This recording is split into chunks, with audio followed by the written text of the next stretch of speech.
ఉంచినవాడా నీకే స్తోత్రం స్తోత్రం స్తోత్రం స్తోత్రం స్తోత్రం స్తోత్రం స్తోత్రం. ఎన్నో మార్లు ఎన్నో ప్రమాదాలు ఇచ్చినారు, కాపాడి రక్షించి సజీవులుగా ఉంచినవాడా నీకే స్తోత్రం స్తోత్రం స్తోత్రం స్తోత్రం స్తోత్రం స్తోత్రం. అందరూ దేవుడు చేసిన మేలులన్నిటినీ జ్ఞాపకం తెచ్చుకుని కృతజ్ఞత స్తుతులు చెల్లించారు. హల్లెలూయా హల్లెలూయా హల్లెలూయా. చాలా మంది మౌనం ఉంటున్నారు, చాలా మంది మౌనం ఉంటారు. ఏ ఒక్కరు కూడా కళ్ళు తెరిచూడదు, ఏ ఒక్కరు కూడా కళ్ళు తెరిచూడదు. అందరు కళ్ళు మూసుకొని ఆకాశం ఉన్న దేవుని వైపు మన హృదయాలు తెలుగు, మన హృదయాలు తెలుగు. హల్లెలూయా హల్లెలూయా హల్లెలూయా హల్లెలూయా హల్లెలూయా హల్లెలూయా హల్లెలూయా హల్లెలూయా. ప్రేమించేదన్ అధికముగా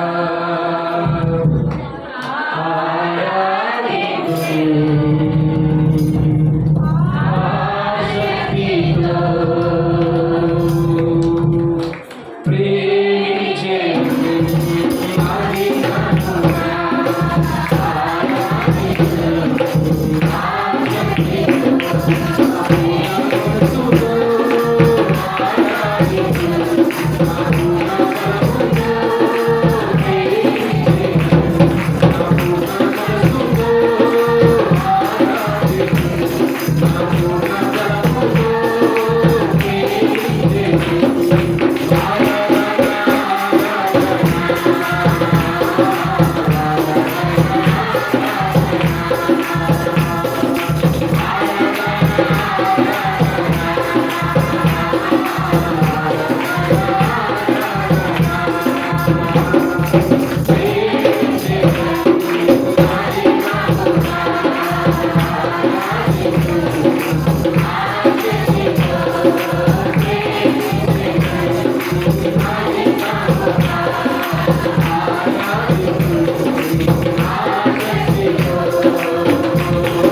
మన రెండు చేతులు పగిద్దాం.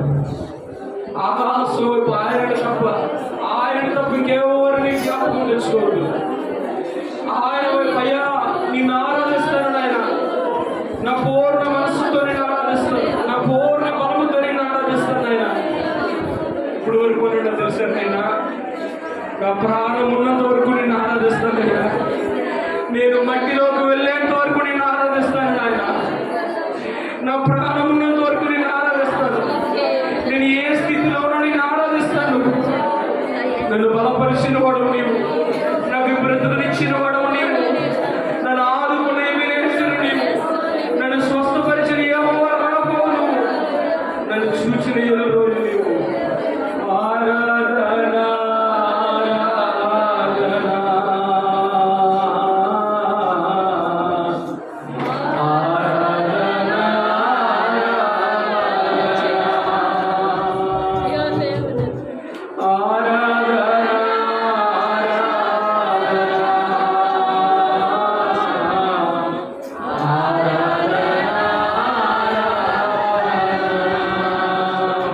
తండ్రి, ప్రేమ కలిగిన వాడు, సర్వోన్నతుడు, సర్వకృపాలున్న దేవుడు, ఆరాధనకు యోగ్యుడు నీ ఒక్కడే.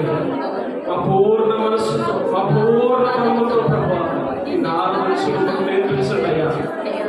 ఎబెనేజర్గా, ఎల్రోయిగా, ఎల్ షడాయిగా, యెహోవా రాఫాగా, ఇమ్మానుయేలుగా సదాకాలం నేను మీతో పాటు ఉంటానని వాగ్దానం ఇచ్చిన దేవుడు నీవు నాయన. బలమునిచ్చిన దేవుడు నీవు నాయన. శక్తినిచ్చిన దేవుడు నీవు నాయన. ఇది నా శక్తి వలన కాదు, కేవలం నీ కృప వల్లే నేను నిలబడి ఉన్నానయ్యా. కేవలం నీ కృప వల్లే బ్రతికున్నానయ్యా. నువ్వు ఇచ్చిన బ్రతుకును బట్టి వందనాలు. నువ్వు స్వస్థపరిచినందుకు వందనాలు. నన్ను చూచినందుకు వందనాలు. నన్ను బలపరిచినందుకు వందనాలు ప్రభావ. నీ కృతజ్ఞతస్తుతులు చెల్లిస్తున్నాను. నా ప్రాణం ఉన్నంత వరకు, నేను మధ్యలో చేరేంత వరకు నీ కృపలో నన్ను బలపరచండి. బిడ్డలందరినీ బలపరచండి. వారి జీవితాన్ని నీకు సమర్పించుకుంటాను. నీ చేతుల్లో ఇది మొదలుకొని నీ బిడ్డల్లో ఒక నూతనమైనటువంటి కార్యము జరుగులుగా కనైనా, నూతనమైనటువంటి కృప కలుగులుగా కనైనా, సమస్యలు, శోధనలు, ఇరుకులు, ఇబ్బందులు అన్ని యేసు నామములో తొలగిపోనుగా కనైనా, ఆశ్చర్య కార్యములు నీ బిడ్డల కన్నులు చూచునుగా కనైనా, కృప కలుగులుగా కనైనా. మీ శరీరం మమ్మల్ని చూచండి, మీ కృప మమ్మల్ని చూచండి. మాకు ఏవే సంగతులు అయితే అవసరమో అందరితో మాట్లాడి బోధించి మీరే మమ్మల్ని అందరినీ బలపరిచి స్థిరపరిచి నడిపించి చేసిన ఆరాధనకి నీ బంగారు పాదపద్మములకు నజరేయుడు, మా ప్రాణప్రియుడు, మమ్మల్ని ప్రేమించి ఎబెనేజర్గా, ఎల్రోయిగా, యెహోవా రాఫాగా, ఇమ్మానుయేలుగా మాకు తోడుకున్నా యేసు నామమునకు సమర్పించుకుంటున్నాం మా తండ్రి. ఆమేన్, ఆమేన్. కూర్చుందాం, ఇంకా శబ్దంగా కూర్చుందాం.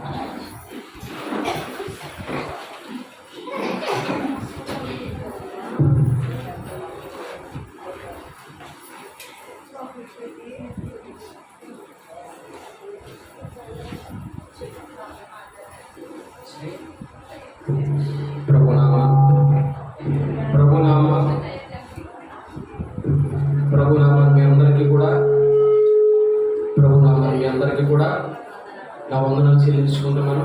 అందరికీ వందనాలు, అందరికీ వందనాలు. సంఘం అందరికీ ప్రత్యేకంగా వందనాలు చెల్లించుకుంటున్నాను. అలాగే వేదిక మీద ఉన్నటువంటి నా తోటి జతపద వారు, సేవకులు కూడా ప్రత్యేకంగా వందనాలు చెల్లించుకుంటున్నాను.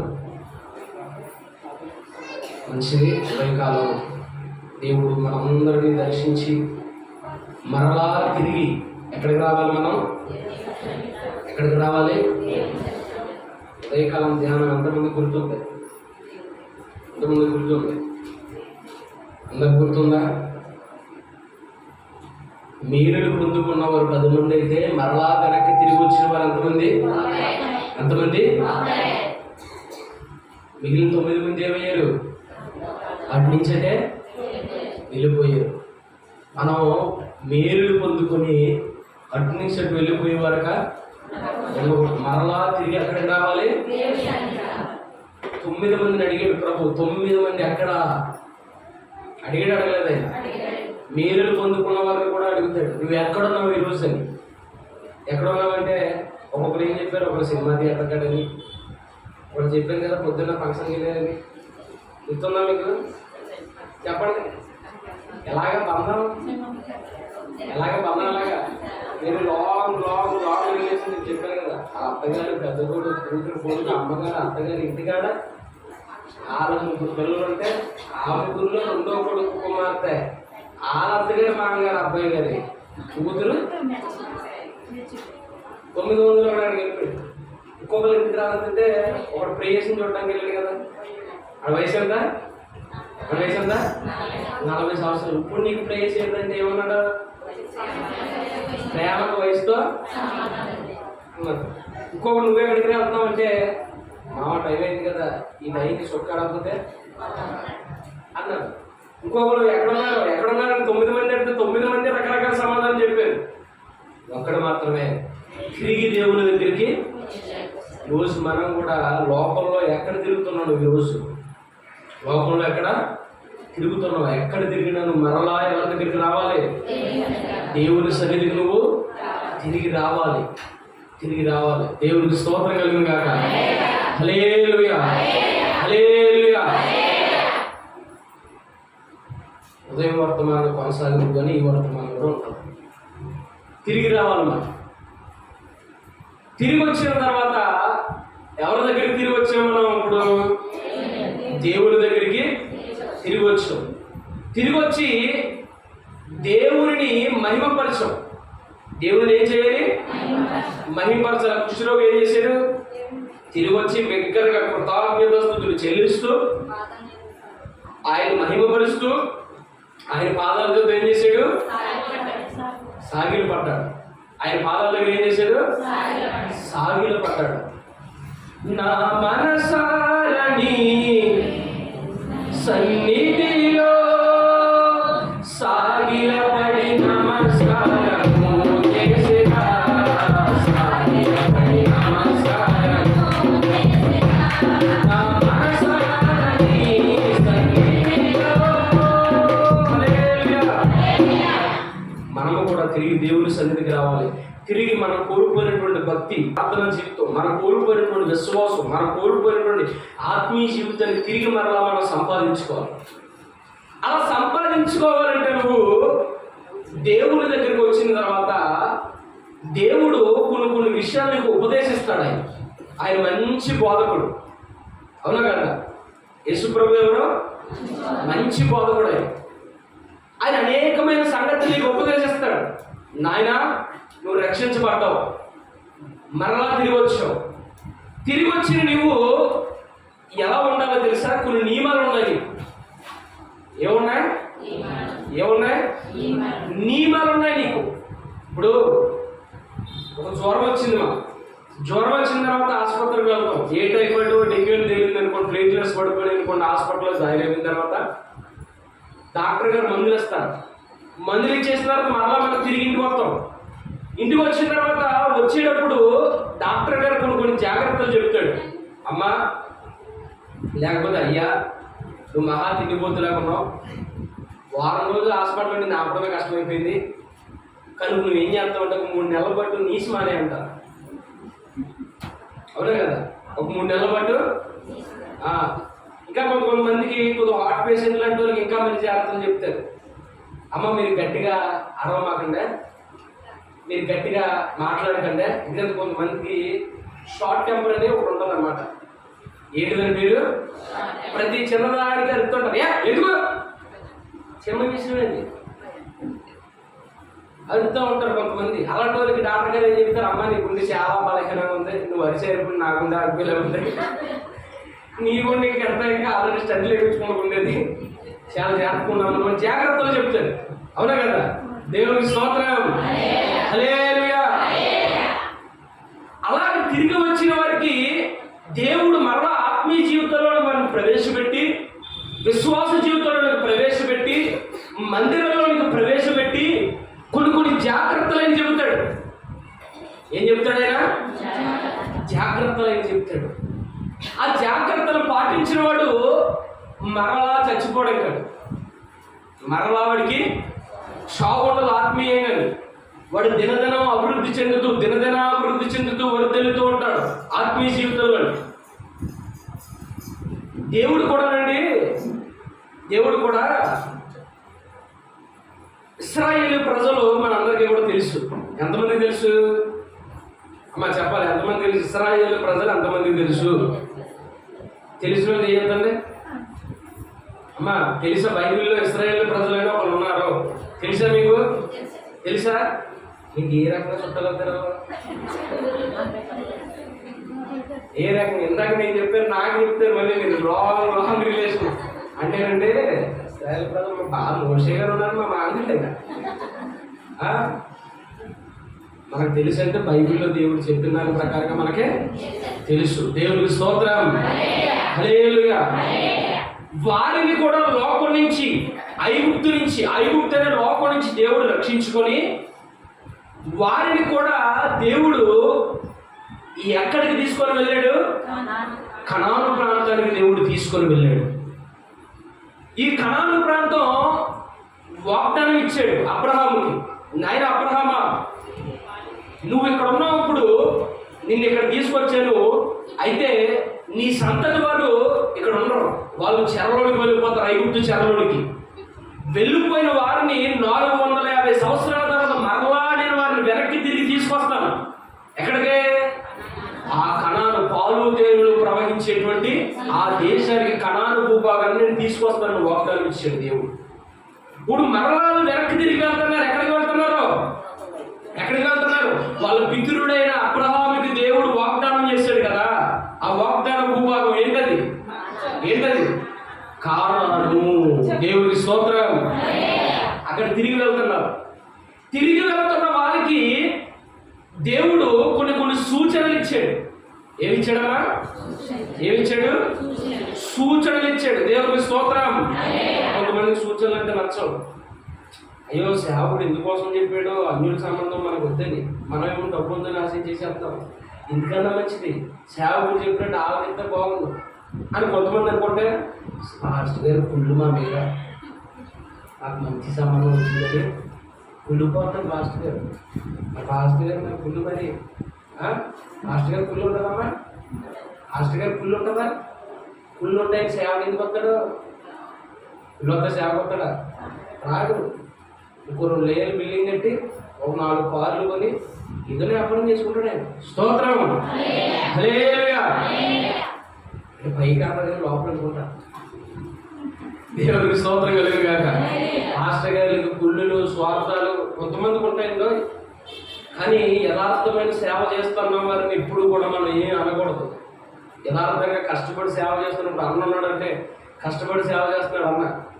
ఏ రూపాయి ఆశించకుండా, ఎవరి దగ్గర ఏది ఆశించకుండా కష్టపడి బిడ్డలను ఆత్మీయంగా బలపరచాలి, దేవుని సన్నిధిలో నడిపించాలి, పరలోక రాజ్యాన్ని మీరు తీసుకుని వెళ్ళాలి, మీరు ఆత్మను నాశనానికి వెళ్ళకపోకూడదని కష్టపడి పనిచేస్తున్నాడు. అలాంటి వారు మనం ఎలా చూసుకోవాలి? ఇంకా జాగ్రత్తగా చూసుకోవాలి. సంఘం సేవకుడికి ఎప్పుడు సపోర్టుకుంటారో అప్పుడే సేవకుడు ఇంకా విస్తారమైన సేవ చేస్తారు. దేవుడికి స్తోత్రం కలుగును గాక. హల్లెలూయా. దేవుడు వాళ్ళ కణాల్లోకి పెడుతూ కొన్ని సూచనలు ఇచ్చాడు. మొదటి నాయకుడు ఎవరు? వాళ్ళకి ఎవరు? ఇశ్రాయేలు ప్రజలు నడిపించిన నాయకుడు మోషే గారు. మోషే గారి ద్వారా ధర్మశాస్త్రాన్ని ఇచ్చాడు. మోషే గారి ద్వారా పంచఖండాలు, తోరా అంటారు అనమాట. హిబ్రూలు దేవుడు తోరా, ఆదికాండం, నిర్గమకాండం, లేవికాండం, సంఖ్యాకాండం, ద్వితీయోపదేశకాండం, 5 పుస్తకాలు దేవుడు మోషే గారి ద్వారా ఇశ్రాయేలు ప్రజలకు ఇచ్చారు. అయితే వీళ్ళ ప్రయాణం 40 రోజుల ప్రయాణం. మనందరికీ కూడా తెలుసు. 40 రోజుల ప్రయాణం వీళ్ళు అవిధేయత వలన ఎన్నాళ్ళు పెట్టింది? 40 years. 1 day is equal to 1 year. 40 రోజుల ప్రయాణం 40 సంవత్సరాలు పట్టింది. ఈ 40 సంవత్సరాల్లో వీళ్ళు పిల్లలు కండం మామూలే, ముసలోళ్ళు అంటూ బకెట్ తగ్గడం మామూలే, కొత్త వాళ్ళు పుట్టుకు రావడం మామూలే. మోషే గారి ద్వారా ఒకసారి అన్ని కూడా ప్రజలకు, ఇశ్రాయేలు ప్రజలకు అన్ని చెప్పేశాడు దేవుడు. ఇప్పుడు ఆ 40 సంవత్సరాలు అయిపోయిన తర్వాత వాళ్ళు ఎక్కడికి వెళ్తున్నారు? ఇప్పుడు కనాను ప్రాంతానికి వెళ్తున్నారు. వెళ్ళే సమయానికి మోషే గారితో ప్రయాణం ప్రారంభించిన వాళ్ళు కొంతమంది ఉండరు. ఎందుకంటే వాళ్ళకి వయసు అయిపోయి కొంతమంది ఏం చేస్తారు? చనిపోతారు. మరలా క్రొత్త తరం పుట్టుకొస్తారు. దేవుడు ఏం చేశాడంటే వీళ్ళు చెప్పారో చెప్పలేదో కొంతమంది తల్లిదండ్రులు ఉంటారు, పిల్లలకి ఏం చెప్పరు, దేవుడి గురించి సన్నిధి గురించి ఏం చెప్పరు. వీళ్ళు వెళ్ళారా, గంట కొట్టారా, శతకోపం పెట్టించుకున్నారా, వచ్చారా, అంతవరకునే. పిల్లల భక్తి గురించి చెప్పరు. ఇట్లాంటి వాళ్ళు ఉంటారనే దేవుడు మరలా రెండోసారి చెప్తున్నాడు ఇశ్రాయేలు ప్రజలకి. ఆ రెండోసారి దేవుడు ఉపదేశం చేశాడు. రెండోసారి దేవుడు చేసిన ఉపదేశమే ద్వితీయ ఉపదేశ కాండం. ద్వితీయ అంటే అర్థం ఏంటి? తృతీయ అంటే అర్థం ఎంత? 3. ప్రథమ అంటే ఒకటే, ద్వితీయ అంటే 2. ఇప్పుడు మన బైబిల్లో ద్వితీయ ఉపదేశ కాండం చూసారా? ద్వితీయ అంటే రెండోసారి మనం ఉపదేశం చేస్తున్నాడు ఇశ్రాయేలు ప్రజలకి. ఆ ఉపదేశాన్ని ద్వితీయ ఉపదేశ కాండం అని పేరు పెట్టి రెండోసారి ఉపదేశం చేశాడని రాశాడు ఆయన. దేవునికి స్తోత్రం, హల్లెలూయా. నిద్రపోయిన గట్టిగా చెప్పండి. ఏమండి నిద్రపోయిన కదా మెలుగు మీరు చెప్తారు, ఇది మెలుగు చెప్పండి సరే. హల్లెలూయా. రెండోసారి మరలా చెప్తున్నాడు కొన్ని జాగ్రత్తలు. నాయన మీరు ఇప్పుడు వెళ్తున్నారు, తిరిగి మరలా కనానికి వెళ్తున్నారు, వెళ్ళే ముందు ఇదిగో కొన్ని జాగ్రత్తలు నేను చెప్తున్నాను. ఏంటో జాగ్రత్తలు మనం చూద్దాం, చూడండి. ద్వితీయోపదేశ కాండము 7వ అధ్యాయం. ద్వితీయోపదేశ కాండం 7వ అధ్యాయం. అందరూ మన చేతుల్లో ఉన్న బైబిల్ గ్రంథాలు తెలుపుతాం. కొంతమంది బైబిల్ పూజలు పెట్టేసి ఉంటాయమ్మా, దొరకండి బాగా. ఎందుకంటే అది మరోసారి పాస్టర్ చెప్పారు కదా, తలకాడ బైబిల్ పెట్టుకుని అలవాటే. కొంతమంది సీట్ల కోసం వాడుతుంటారు బైబిల్, సీట్లు కోసం పెడుతుంటారు బైబిల్, డబ్బులు దాస్తుంటారు, తలకాడ ఎత్తుకుంటూ ఉంటారు. ఆ నిద్రలో ఎన్నిసార్లు నిలిపెడతారో ఎవరికైనా తెలియకుండా కావాలి మార్చేస్తారంటే. స్తోత్రం. కొంతమంది బయట అసలు పేజీలో ఉండవు. ఎందుకంటే పిల్లలు ఏమైనా ఎడుతారో, పిల్లలు పంపించాలంటే పుస్తకాన్ని ఇచ్చేయడమే. అది కావాల్సింది తెచ్చిపోయింది. ఎందుకంటే మీకు పేపర్ పోతే ఎవరికైనా పెడతాడో, అంతే కదా. ఇప్పుడు 10,000 రూపాయలు కట్టుందనుకో, ఒక 5 మిషన్ వదిలేస్తాం మనం. ఆ రాత్రి నిద్ర మాడుకున్నా ఎక్కుతాం. లెక్కెట్టింది లెక్క 9 వస్తుంది, అదే లెక్కు. అవి 100 మళ్ళా లెక్కెడుతూ ఉంటాం. 1, 2, 3, 4, 5, 6, 7, 8, 9, 10, 11, 12, 14, 20, 20 లెక్క ఎలాగే తేడా వచ్చింది ఉన్నాక. అందుకే 9 వచ్చింది. మరలా ఒక కాగితం పోయిందని వదిలేస్తారా? బైబిల్లో ఎన్ని కాగితాలు పోయినాయో. అంటే డబ్బు కన్నా దేవుని వాక్యం విలువైందే కదా, ఎంతో విలువైనది. దేవుని స్తోత్రం కలుగును గాక. హల్లెలూయా. ద్వితీయోపదేశ కాండము 7వ అధ్యాయం మొదటి వచనం దగ్గర నుంచి చదువుకుందాం. మరలా రెండోసారి చెప్తున్నాడు దేవుడు ఇశ్రాయేలు ప్రజలుగా, నీవు స్వాధీనపరచుకొనబోవు దేశములోనికి నీ దేవుడైన యెహోవా నిన్ను చేర్చి బహుజనములను అనగా సంఖ్యకును బలమునకును నిన్ను మించిన హిత్తీయులు, గిర్గాషీలు, అమోరీలు, కనానీలు, పెరిజీలు, హివ్వీలు, యెబూసీలను 7 జనములను నీ ఎదుట నుండి వెళ్ళగొట్టిన తర్వాత నీ దేవుడైన యెహోవా వారిని నీకు అప్పగించినప్పుడు నీవు వారిని హతము చేయవలను, వారిని నిర్మూలన చేయవలను. వారితో నిబంధన చేసుకోకూడదు, వారిని కరుణింపకూడదు, నీవు వారితో బియ్యం అందకూడదు, వారి కుమారుని నీ కుమార్తె గీయకూడదు, నీ కుమారుని వాడి కుమార్తెను పుచ్చుకోకూడదు. ఎన్ని చెప్తున్నాడు దేవుడు? చాలా చాలా చాలా చాలా జాగ్రత్తలు చెప్పాడు. నాయన నిన్ను నేను తీసుకొని వెళ్తున్నాను, మరలా తిరిగి వచ్చావు కదా మన దగ్గరికి. తీసుకొని వెళ్తున్నప్పుడు నువ్వు ఏ ప్రాంతానికి ఎదురు వెళ్తున్నావో ఆ ప్రాంతంలో 7 జాతుల ప్రజలు ఉన్నారు. లెక్కెట్టుకోండి మీరు. లెక్కెడితే ఎన్ని జాతుల ప్రజలు? 7 జాతుల ప్రజలు ఉన్నారు. ఈ 7 జాతుల ప్రజలనే నేను వెళ్ళగొడతాను, మీకు అప్పగిస్తాను. మీకు అప్పగించిన తర్వాత మీరు కూడా ఏం చేయాలి తెలుసా? సంపూర్ణ వాళ్ళ హతము చేయాలి, వారిని వెళ్ళగొట్టాలి. మీరు వారిని ఏం చేయాలి? వెళ్ళగొట్టాలి. అదేంటండి దేవుడు ఆళ్ళ కొట్టేసి ఆళ్ళ భూభాగం వీరికి ఇచ్చేస్తారంటే డౌట్ వస్తుంది మీకు. మనకు రాదు, కానీ దేవుడు విరోధంగా కొంతమంది ఉంటారు, అలాంటి వాళ్ళు వస్తారు. వాళ్ళని ఎలగొట్టింది కూడా వాళ్ళు చేసిన పాప నిమిత్తం, ఆ శాప నిమిత్తం వాళ్ళు వెళ్ళిపోయారు. దేవుని స్తోత్రం, హల్లెలూయా. వాళ్ళ శాపం నిమిత్తం వెళ్ళిపోతారు. అది కూడా పక్కనే ఉంటుంది చూడండి, పక్కనే ఉంటుంది. 7వ అధ్యాయం మీద తీసారా? 8వ అధ్యాయం 5వ వచనం. 4వ వచనం, నీ దేవుడైన యెహోవాను ఎదుర్కొంచి వారిని తోసివేసిన తర్వాత నేను ఈ దేశమును స్వాధీనపరుచుకున్నట్లు యెహోవా నా నీతిని బట్టి నన్ను ప్రవేశపెట్టిన అనుకోవద్దు. ఈ జనముల చెడుతనమును బట్టియే యెహోవా నీ ఎదురు నుంచి వారిని వెళ్ళగొట్టుచున్నాడు. వాళ్ళు ఎందుకు వెళ్ళగొట్టాడు దేవుడు? ఎందుకు వెళ్ళగొట్టాడు దేవుడు? వాళ్ళ చెడుతనమును బట్టి. ఏంటమ్మా? ఎవరి చెడుతనమును బట్టి? అంటే 7 జాతుల ప్రజలు మంచోళ్ళు కదా? మంచోళ్ళు కాదు. వాళ్ళు భయంకరమైనటువంటి ఆచారాలతో నింపబడిన వారు,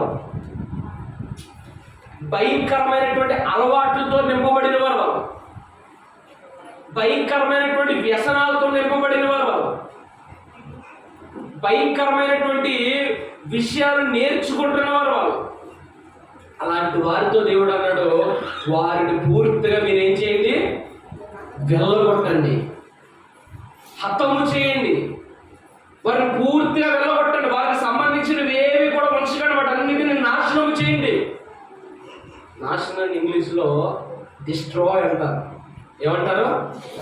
డిస్ట్రాయ్ అంటే సంపూర్ణ సమూల ధ్వంసం అన్నమాట, సమూల నాశనం అన్నమాట. సమూల నాశనం. డ్యామేజ్ అంటే ఆ వస్తువు అక్కడే ఉంటుంది కానీ కొద్దిగా పాడవుద్ది. వస్తువు అయితే అక్కడ ఉంటుంది, అక్కడి నుంచి పోదు, కొద్దిగా నష్టం అవుతుంది. దేవుడు ఇప్పుడు వీళ్ళు డ్యామేజ్ చేయమన్నాడా, డిస్ట్రాయ్ చేయమన్నాడా? నష్టపరచమన్నాడా? సంపూర్ణంగా హతము చేసి సంపూర్ణంగా వారిని వెళ్ళగొట్టమన్నాడా? నష్టపరచమన్నది వాళ్ళని. వారిని పూర్తిగా మీరు ఏం చేయండి? అవాయిడ్ చేయండి, పూర్తిగా వెళ్ళగొట్టండి. అది దేవుడు చెప్పాడు వీళ్ళకి. దేవునికి స్తోత్రం కలుగును గాక. హల్లెలూయా. వీళ్ళు ఏం చేశారో తెలిసింది? వెళ్ళారు. ఆ దేశంలోకి వెళ్ళిన తర్వాత కొన్ని రోజులకి వీళ్ళు వాళ్ళతో యుద్ధం చేసిన సమయం వచ్చింది. వాళ్ళతో యుద్ధం చేసిన తర్వాత వీళ్ళు ఏం చేశారో మనం చూడండి. అదే యెహోషువ గ్రంథం 10వ అధ్యాయం 42వ వచనాన్ని మనం చదువుకుందాం. యెహోషువ గ్రంథం 10వ అధ్యాయం. ఇశ్రాయేలు దేవుడైన యెహోవా ఇశ్రాయేలు పక్షముగా యుద్ధము చేయుచున్నది కనుక ఆ సమస్త రాజులందరినీ వారి దేశములను యెహోషువ ఒక దెబ్బతోనే పట్టుకునేను. ఒక దెబ్బతోనే వాళ్ళందరినీ పట్టుకున్నారంటే కారణం ఏంటి? వారు వెనకాల ఎవరున్నారో? ఇశ్రాయేలు ప్రజలు వెనకాల ఎవరున్నారో? దేవుడిని యుద్ధం చేస్తున్నాడు. దేవునికి స్తోత్రం కలుగును గాక. హల్లెలూయా. ఎవరిని యుద్ధం చేస్తున్నారో? దేవుడు యుద్ధం చేస్తాడు తన ప్రజల పక్షాన. ఆనాడే కాదు, ఈనాడు కూడా నీ శత్రువులతో నీ పక్షాన యుద్ధం చేస్తాడని నీకు తెలియదు. నీ విరోధుడు సాతానుతో నీ పక్షాన్ని యుద్ధం చేస్తాడు. నీ పక్షాన్ని కార్యాలు జరిగించడానికి పోరాడతాడు. దేవుని స్తోత్రం, హల్లెలూయా. నువ్వు ఎక్కడ మోకరించి ప్రార్థన చేస్తే దేవుడు అక్కడ కదులుతాడు. ఏ సమస్య కోసం అయితే నువ్వు ప్రార్థన చేస్తున్నావు, దేనికోసం అయితే మొరపెడతావు, అక్కడ కదులుతాడు దేవుడు.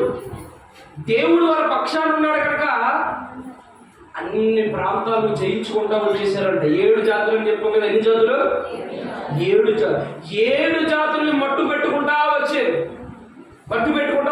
యెహోషువ గారు అయితే అందరినీ పట్టుకున్నాడంట. దేవునికి స్తోత్రం కలుగును గాక. హల్లెలూయా. ఇశ్రాయేలు ప్రజలకు ఎలాగైతే చెప్పాడో యెహోషువ గారు కూడా అదే చెప్పాడు. యెహోషువ గారు అందరినీ పట్టుకున్నాడు.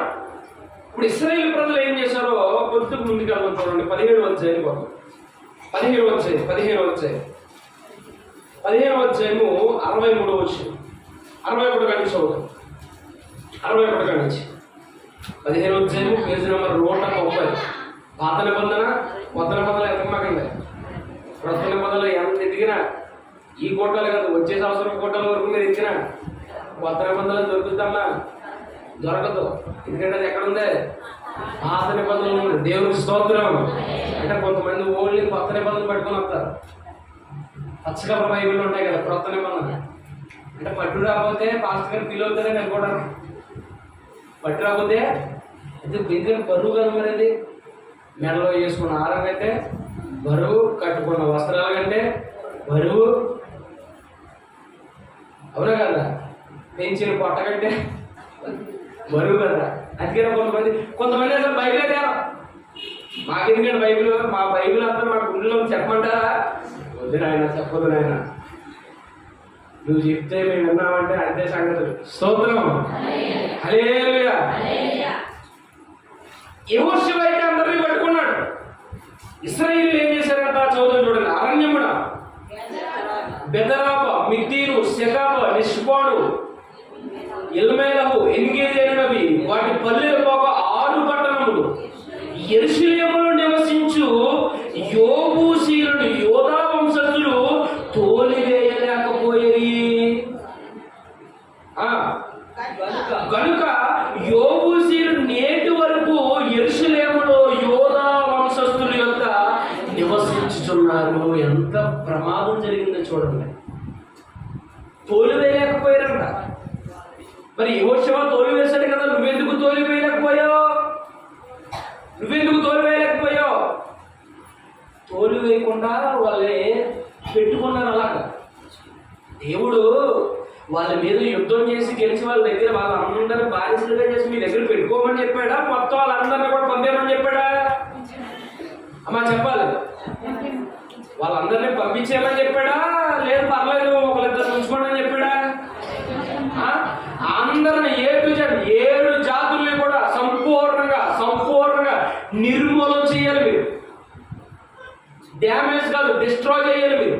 సంపూర్ణంగా 7 జాతుల్ని వెలగొట్టాలంటే వీళ్ళు అనుకున్నారో దేవుడు అలాగే చెప్తాడు. దేవుడికి ప్రేమ లేదు.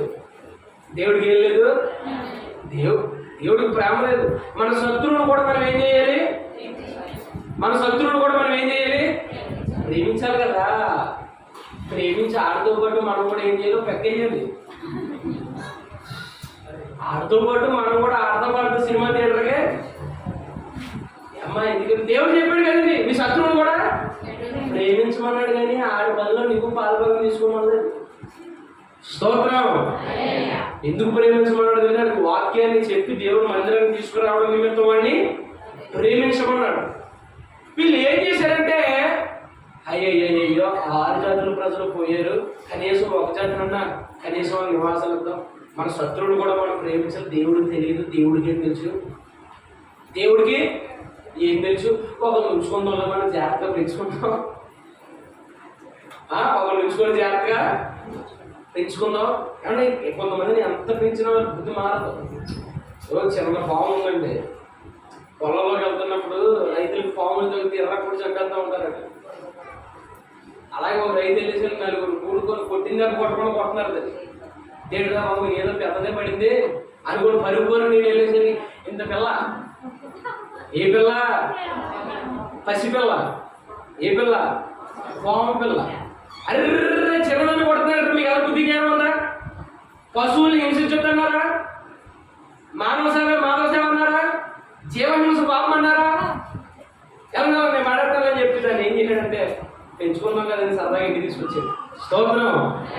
హల్లెలూయా. పెంచుకున్నాం కదని పిల్లగా ఉన్నప్పుడు తీసుకొచ్చాడు, పెంచాడు, పాలు పోసాడు. దేవోతి పెద్దదవుతాయి. కొన్ని సంవత్సరాల నుంచి పెంచుకుంటున్నాడు. ఒక రోజు పొలం నుంచి రావడానికి ఆలస్యమైంది, దీన్ని మేత వేయడానికి ఆలస్యమైంది. దీని కడుపులో మాడిపోతుంది. స్తోత్రం. కడుపులో మాడిపోతుంది. మాడిపోతే ఎప్పుడు వస్తాడు, ఎప్పుడు మేస్తాడు అనుకుంటుంది. ఏంటది?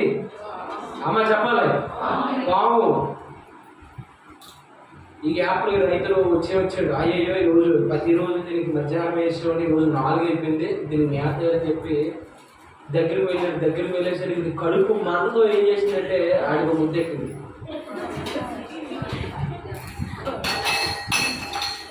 ఏం చేసింది?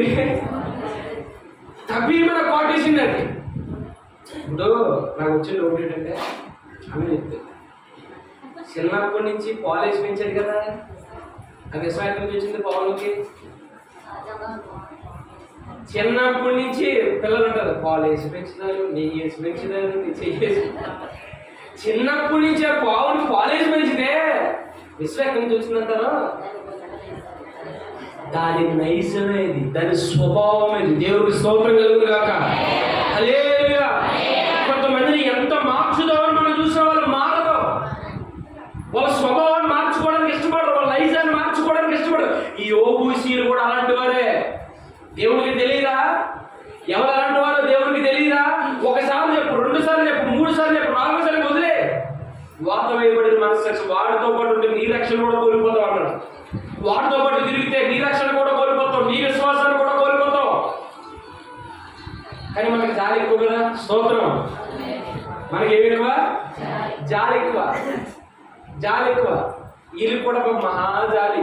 అందుకే 40 రోజుల ప్రయాణం ఎన్ని సంవత్సరాలు తిరిగారు పాపం? 40 రోజుల ప్రయాణం ఎన్ని సంవత్సరాలు తిరిగారు? చూద్దాం, సరదాగా పోయింది ఏముందని 40 ఏళ్ళు తిరిగారు. దేవుడికి స్తోత్రం కలుగును గాక. యోబూసీలు వీళ్ళు ఉంచుకున్నారు, వాళ్ళు నిలబట్టలేదు. దేవుడు ఏం చెప్పాడు? 6 జాతులు నిలబట్టను, ఒక జాతి ఉంచుకోండి అన్నాడా? మీకు పరిగొత్తారా? మీకు అట్లు అవడానికి, మీకు ఇల్లు కావడానికి, మీ భర్తతో పరిగొత్తారు ఉంచుకోండి అన్నాడా? లేదు లేదు, 7 జాతుల్ని మీరు నిలబట్టాలి. వాళ్ళ సంస్కృతి బాగోలేదు, వాళ్ళ విశ్వ సంస్కృతి భయంకరమైనటువంటి ఆచారాలతో నిండిపోయారు, భయంకరమైనటువంటి పాపం చేత నిండిపోయారు, భయంకరమైనటువంటి వ్యసనాల చేత వాళ్ళు నిండిపోయారు. 7 జాతుల్ని కూడా నువ్వు వెళ్ళగొట్టాలి. పొరపాటున ఒక్కరు కూడా ఉంచుకోకూడదు. నువ్వు పొరపాటున ఒక్కరు కూడా నీ దగ్గర పెట్టుకోకూడదంటే ఇశ్రాయేలు ప్రజల్ని 6 జాతులు వెళ్ళగొట్టారు, ఒకళ్ళు మాత్రం ఏం చేశారు? వాళ్ళ దగ్గర పెట్టుకున్నారు. అలాగా ఇంకా మన చదువుతున్నాడు 17 వచ్చింది. అదే వర్షం 17-12. కనానీయులు ఆ దేశంలో నివసింపవలనని గట్టి పట్టు పట్టి ఉండిరి. ఇందాకెవరో యోబూసీలు, ఇప్పుడెవరో కనానీయులు. అంటే ఒకరిని మాత్రమే వీళ్ళు పెట్టుకున్నారు అనుకున్నాం మనం, ఒకరు కాదు, ఇంకొకరు వచ్చారు, గట్టి పట్టు పట్టారంట. గట్టి పట్టు అంటే తెలుసా మీకు? తెలుసు, పట్టు పడతారు చూసారా? నాకు కొంటావా చీర కొనవా? నువ్వు కొనకపోతే అదే చేరుకొని ఆ చేరుతో నేను నూరేస్తాను. గట్టి పట్టు అంటారు. ఏ పట్టమ్మా? పట్టు పతారాలు, పట్టిన పట్టు 20 అలాంటి పట్టు పడుతూ ఉంటారు. అంటే ఎప్పుడన్నా అలాంటి పట్టు మీరు మంచివాళ్ళు. దేవుడికి స్తోత్రం కలుగును కాక. కొంతమంది అంటూ ఉంటారు, ఆస్తులు అమ్మన్నా సరే నాకు అది కొనాలి. ఆస్తులు అమ్మన్నా అవసరమైతే నీ కిడ్నీ అమ్మేసుకుంటే కదా. అసలు నీ కిడ్నీ అమ్మేసుకోనన్నా అయ్యో ఆవిడ చేయించుకోండి 10 కోతలు అంట. 10 కోతల మీద పోసెత్తు నాకు కావాలి. నేను ఆవిడ మీద కొద్దిగా ఎక్కువ ఉండాలి కదా. దేవుని స్తోత్రం. హల్లెలూయా. ఇలాంటి పట్టుబట్టారండి. ఎవరో కనానీయులు గట్టి పట్టుబట్టారంట. ఆ గట్టి పట్టుబడితే వీళ్ళే చేశారు. చదువు. కనానీయుల దేశంలో నివసింపవలనని గట్టి పట్టి ఉండురు కనుక మనీషులు ఆ పురములను స్వాధీనపరుచుకోలేకపోయారంట. దేవుడేమో వాళ్ళు వెలగొట్టమంటే వీళ్ళేం చేస్తున్నారు? పర్లేదులే, పాపంలే, పర్లేదు, కనీసం బొత్తిగా అంతరం జరిగితే బాగోదు కదా. బొత్తిగా జరిగితే బాగోదు కదా. అది ఊసీలు పెట్టుకున్నాం, వాళ్ళు ఏం చేస్తున్నారంటే మనం ఎప్పుడు చేయరు, టైం వచ్చినప్పుడు చేస్తారు. అలాగే కనానీలు కూడా పెట్టుకున్నాం, మన బట్టలు ఉత్తడానికి, మన చాకరీ చేయడం పనికొస్తారు వీళ్ళు. అంటే దేవుడు ఏం చెప్పాడు? అసలు వీళ్ళు ఏం చేస్తున్నారు? దేవుడు 5 జాతులు వెలగొట్టండి, యోబూసీని కనానీయులు మీరు పెట్టుకున్నాడా? 7 జాతులు మీరు ఏం చేయండి? వెళ్ళగొట్టండి. వాళ్ళు మీ మధ్య నివసించడానికి వీలు లేదు. కరాఖండిగా చెప్పాడు దేవుడు. వెళ్ళగొట్టండి, వెళ్ళగొట్టకపోయినా పర్లేదు అన్నాడా? ఇప్పుడు మందిరానికి వచ్చినా పర్లేదు, రాకపోయినా పర్లేదు అన్నాడా? కరాఖండిగా చెప్పాడా? జీవము గల దేవుడి సన్నిధిలో ప్రతి ఆదివారం కనబడాలి, ప్రతి పురుషుడు, ప్రతి స్త్రీ కనబడాలి. కరాఖండిగా చెప్పాడు. ఆప్షన్ ఇవ్వలేదు నువ్వు ఎంచుకోవడానికి. ఆప్షన్ దేవుడు వీళ్ళకు కూడా నో ఆప్షన్. 7 జాతులను వెలగొట్టాలి. వాళ్ళు భయంకరమైనటువంటి పాపాలు చేసిన వారు, వాళ్ళతో పాటు ఉంటే మీరు కూడా చెడిపోతారని దేవుడు చెప్తే వీళ్ళు ఏం చేశారంట? ఆ యోబూసీల్ని, ఆ కనానీల్ని ఎలగొట్టారా? చూన్నారా? అలా అడ్డు పెట్టారా? ఎలగొట్టలేకపోయారంట. పర్వాలేదు కదలే, ఏముందలే, వీళ్ళే కదా, వీళ్ళు ఆల్రెడీ యుద్ధంలో మనం జయించేసాం, వీళ్ళు ఆల్రెడీ సచ్చిన పోవాలని ఉంచారు. సచ్చిన పోవాలని ఉంచారు అక్కడ. దేవుని స్తోత్రం. పావులో ప్రాణం అంత సులభంగా పోదండి. తల చితకు ఊడేసిన తోక ఏం చేస్తూ ఉంటుంది? కదులుతానే ఉంటుంది. అందుకే తోక మీద కూడా సంపూర్ణంగా సావాలని దేవుడు 7 జాతులు వెలగొట్టమని చెప్తే 2 జాతులు ఉంచుకున్నారు. ప్రమాదాన్ని మీరు ఊహించలేదు. భవిష్యత్తులో ఎంత ప్రమాదం ఉందో వీళ్ళు ఊహించలేదు, కానీ దేవుడు ముందుగానే ప్రమాదాన్ని ఊహించాడు. దేవుడికి భవిష్యత్తు తెలిసింది.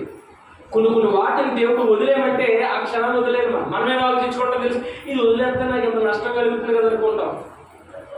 భవిష్యత్తులో నీకు ఇప్పుడు కలిగే నష్టం 0 అయితే, 10% అయితే దాన్ని నువ్వు అలా గట్టి పెట్టుకుంటే భవిష్యత్తులో నీకు కలిగే నష్టం చాలా ఎక్కువ స్థితిలో ఉంటుంది. దేవుడు వెళ్ళగొట్టమంటే వీళ్ళేమో అలా గట్టి పెట్టుకున్నారు. అలా గట్టి పెట్టుకోవడం వల్ల ఏం జరిగిందో తెలిసింది. రాను ఆ యోబూసీలు, ఆ కనానీలు ఇశ్రాయేలు మార్గంలోనికి రావడం పోయి ఇశ్రాయేలీలే వాళ్ళ మార్గంలోకి పోయారు. ఇప్పుడు ఇశ్రాయేలీలు వాళ్ళ ఆచారంలోకి పోయారు. ఇప్పుడు ఇశ్రాయేలీలు వాళ్ళ సంప్రదాయాల్లోకి పోయారు. ఇప్పుడు వాళ్ళు చేసే పాపంలో ఇశ్రాయేలీలు కూడా పాలు పంపులు పొందుకుంటున్నారు.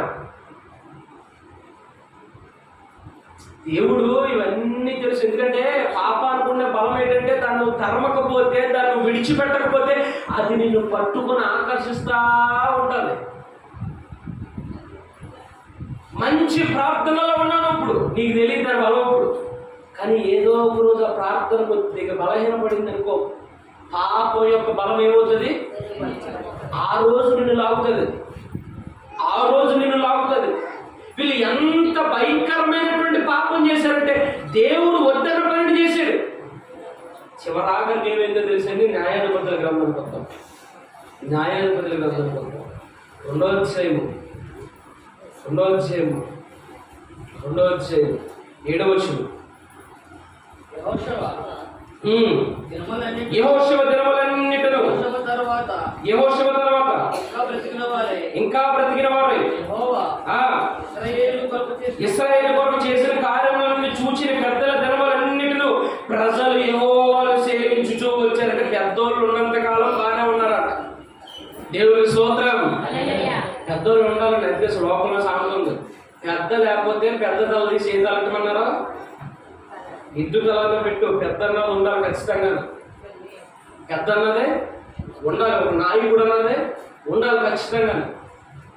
పెద్దలు ఉన్నంతకాలం బాగానే వెళ్ళారంట. ఎప్పుడైతే పెద్దలు చచ్చిపోయి వీళ్ళు ఏం చేశారో తెలుసా? 10వ వచనం చదవండి. ఆ తరము వారందరూ తమ పిల్లల యొద్దకు చేర్చబడని వారి తర్వాత యెహోవానైనను ఆయన ఇశ్రాయేలు కొరకు చేసిన కార్యములైనను ఎదుగని తరం ఒకటి పుట్టుకొచ్చింది. ఏ తరం పుట్టుకొచ్చింది? ఇప్పుడు పెద్దోళ్ళు అన్నమా చచ్చిపోయిన తర్వాత వాళ్ళ పిల్లలు పుట్టారు.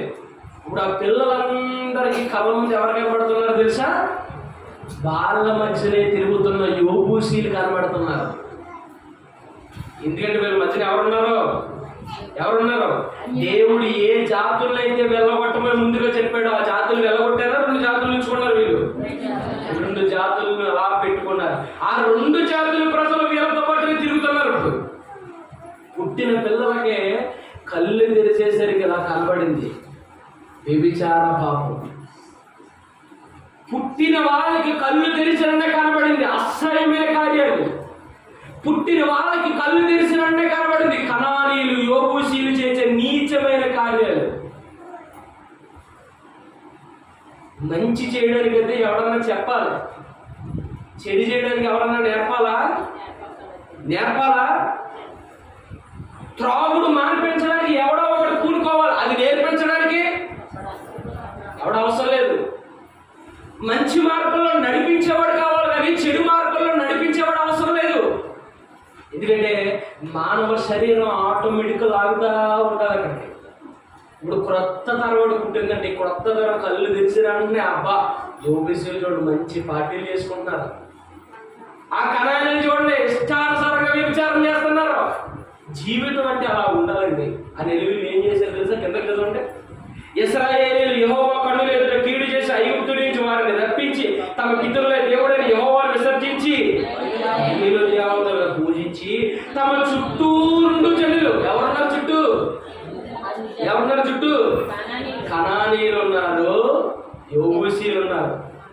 దేవుడు ఏ జాతి ప్రజలైతే వెళ్ళగొట్టమన్నాడో 5 జాతులు వెళ్ళగొట్టి 2 జాతులు అలా గట్టి పెట్టుకున్నారు కదా, ఆ చుట్టూరు జనుల చదవండి ఇతర దేవతలను అనుసరించి వాటికి నమస్కరించి యెహోవాకు కోపం పుట్టించారంటండి. ఎంత భయంకరమైనటువంటి పాపం చేస్తున్నారు చూడండి. ఇప్పుడు వీళ్ళు ఎంత దేవుని విసర్జించి వెళ్ళిపోయారంట. దేవుడికి ఏం చేశారంట?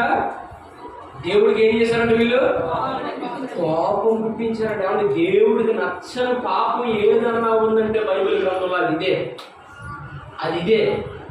నీ మనస్సులో ఉన్న విగ్రహాన్ని దేవుడు సహించలేడు. నీ మనస్సులో విగ్రహం ఉన్న దేవుడు సహించలేడు. అలాంటిది కళ్ళ ముందు దేవుడిని విడిచిపెట్టి అసహ్యమైన కార్యాలు చేసేవాళ్ళ దగ్గరికి వాళ్ళలో కలిసిపోయారు. వాళ్ళు చేసే పాపంలో వీళ్ళు కూడా ఏమయ్యారు? పాలువారయ్యారు, కలిసిపోయారు.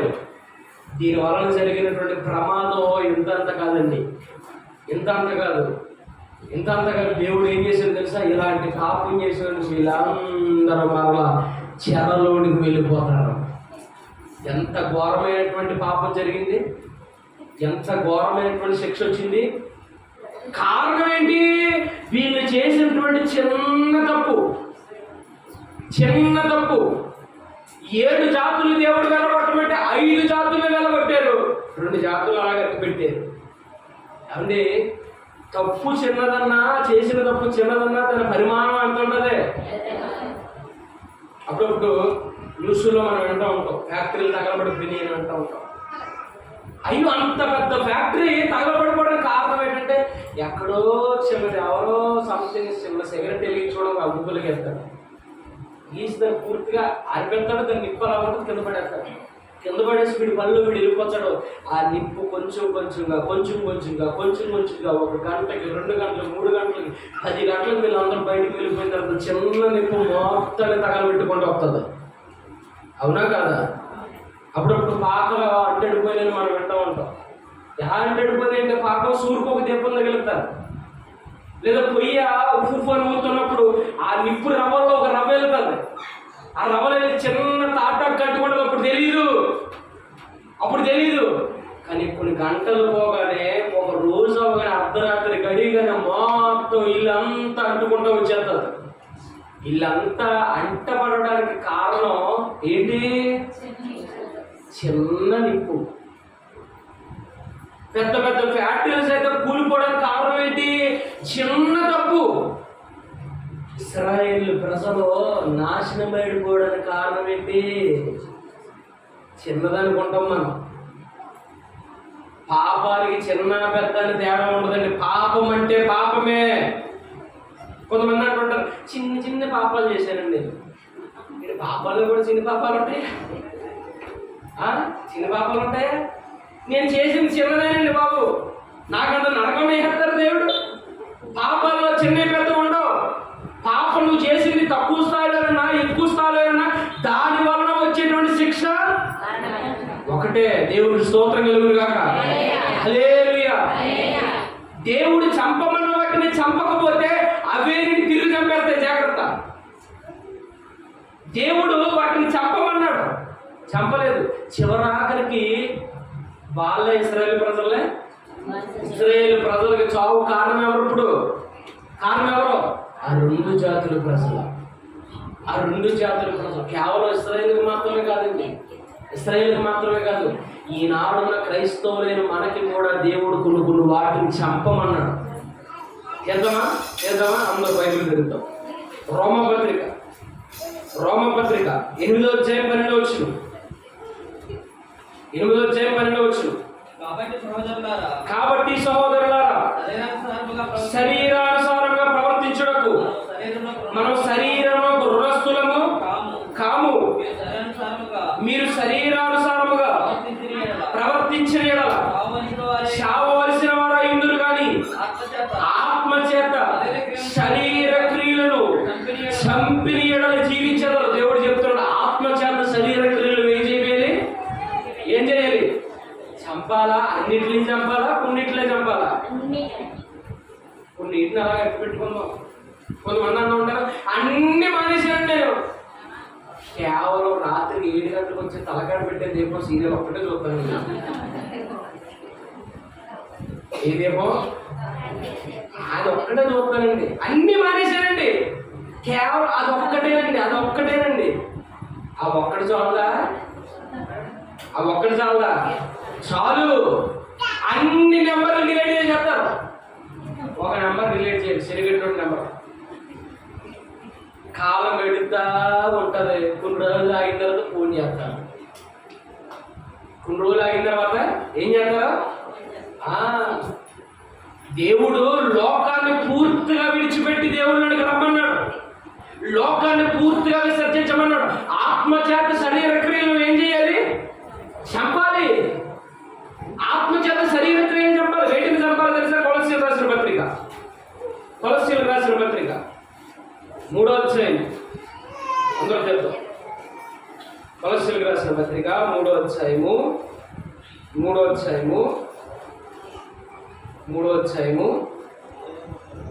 అందరం చేద్దాం.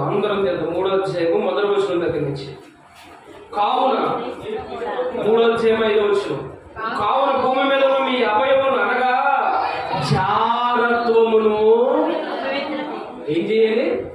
జారత్వమును, అపవిత్రతను, కామాతురతను, దురాశను, ఆరాధనలను, ధనాపేక్షను చంపివేయుడి. దేవుడికి స్తోత్రం. హల్లెలూయా. వికరవేద్దాం. హల్లెలూయా. రెండు చేతుల పైకి చెప్తాం. హల్లెలూయా. ఈరోజు క్రైస్తవులు నీకు కూడా దేవుడు కొన్ని వాటిని చంపమన్నాడు. దేని చంపమన్నాడు? దాంట్లో మొట్టమొదటి ఏంటది? జాగ్రత్తను నువ్వు చంపాలి. ప్రభు అపవిత్రతను చంపేశారు, ప్రభు కామాత్రతను చంపేశారు, ధనాపేక్షను చంపేశారు, విగ్రహాలను చంపేశారు. ఇది ఒక్కటే నేను నాలో ఉంది. ఇది ఒక్కటే చిన్నది నేను నాలో ఉంది. పర్వాలేదా ప్రభు? పర్వాలేదమ్మా? చెప్పండి మీరు. పర్వాలేదా? అదొక్కటే కదా. పర్వాలేదా? మన దగ్గర అట్టు పెట్టుకోవచ్చా? ఒకవేళ కాదని నువ్వు వాటిని చంపకుండా అట్టు పెట్టుకుంటే అదే నేను చేస్తుంది? పాపాన్ని నువ్వు చంపకపోతే నేను చంపుతుంది. జాగ్రత్త. హేబేలు కయ్యను ఉన్నారండి. కయ్యను అన్నిటినీ చంపేశాడు. ఎవరో చిన్న కోపం ఉందంటే. స్తోత్రం. ఏముందే? ఎక్కడో చిన్న కోపం ఉందంటే, చిన్నదే కోపం, అన్నీ వదిలేశానండి నేను. కాకపోతే అప్పుడప్పుడు నాకు కోపం ఎక్కువండి. నీకులాంటి కయ్యను కూడా. కయ్యను అన్నిటినీ చంపాడు కానీ కోపాన్ని చంపలేదు. ఆ కోపాన్ని చంపలేనందుక కయ్యను చావుకు ఏం కారణమైంది? హేబేలును కోపపడి చంపాడు.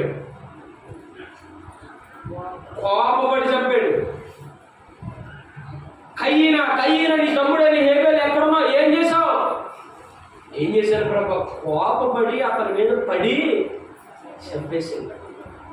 కయ్యను శాపగ్రస్తుడైపోవడానికి వ్యభిచారం కారణమా? కయ్యను కోపగట్టుడైపోవడానికి అపవిత్రత కారణమా? కయ్యను శాపం తెచ్చుకోవడానికి జాగ్రత్తం కారణమా? ఏంటి కారణం? ఒక్క కోపం కారణం. గుర్తుపెట్టుకోండి. ఒక్క కోపం. సంసోను మహాబలవంతుడు. సంసోను ఎవరమ్మా? మహాబలవంతుడు. సంసోను కళ్ళు ఓడ బిగించుకోవడానికి కారణం ఏంటి? సంసోను పాపం అనే పాపం చేశాడా, చెడు స్నేహం అనే పాపం చేశాడా, మద్యం అనే పాపం చేశాడా?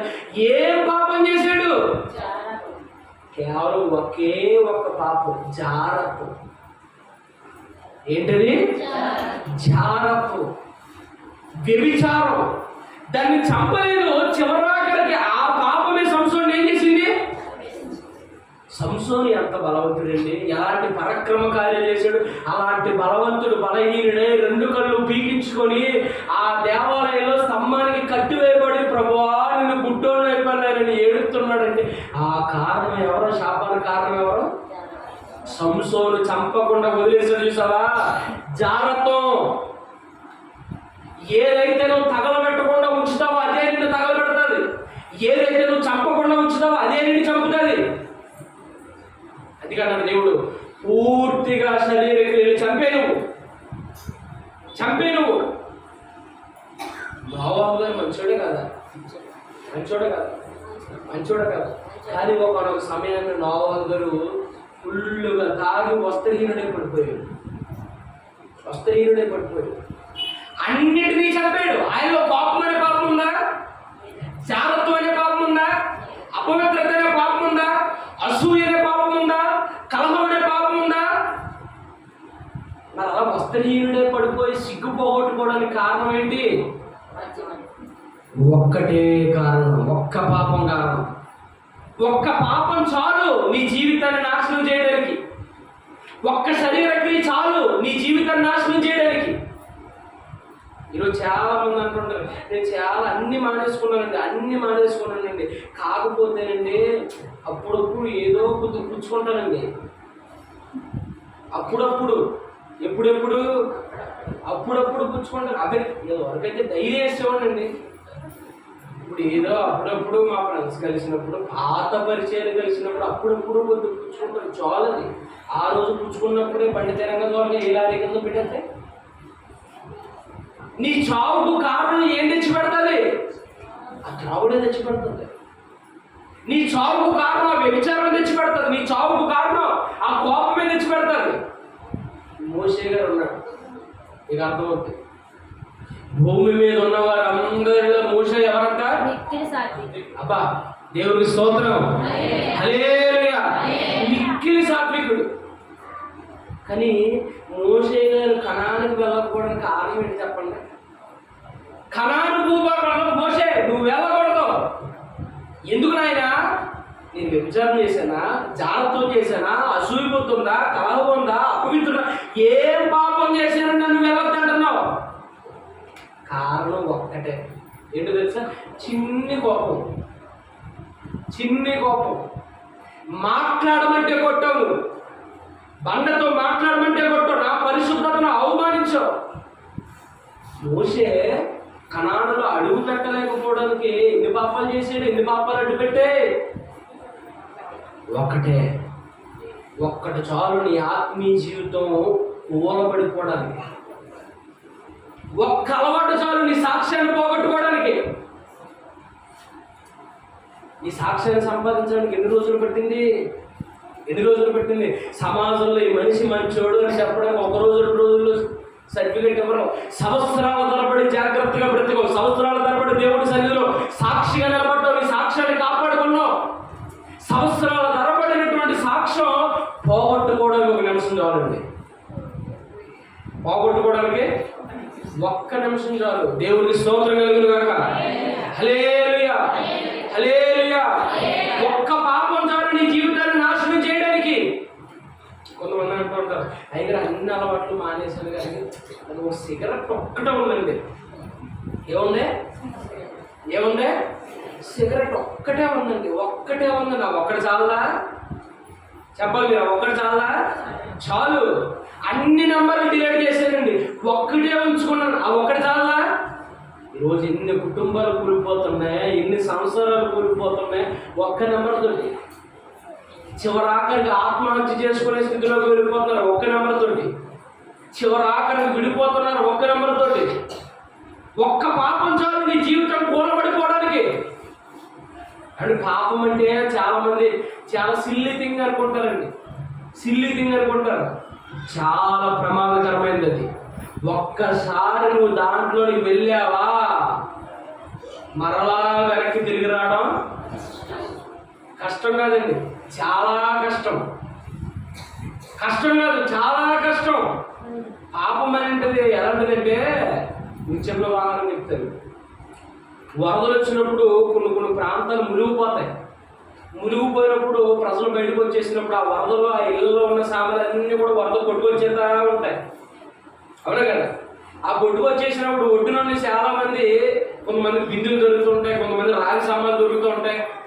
అవునా కదా?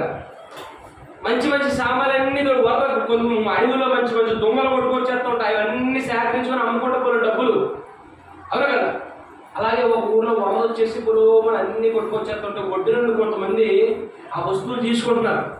ఒక్కొక్కటి మంచి మంచి బిందులు దొరుకుతాయి, మంచి మంచి వస్త్రాలు దొరుకుతాయి, ఒక్కొక్కటి మంచి మంచి విలువైన వస్తువులు దొరుకుతున్నాయి, ఒకటి మంచి మంచి దొంగలు దొరుకుతాయి. ఒకడు మాత్రం పొద్దంతమాను కాసుకొని కూర్చున్న పప్పు గుత్తిని గరిటలు దొరుకుతున్నాయండి. పొద్దంతమాను కాసుకొని కూర్చున్న పప్పు గుత్తులుని గరిటలు దొరుకుతున్నాయి.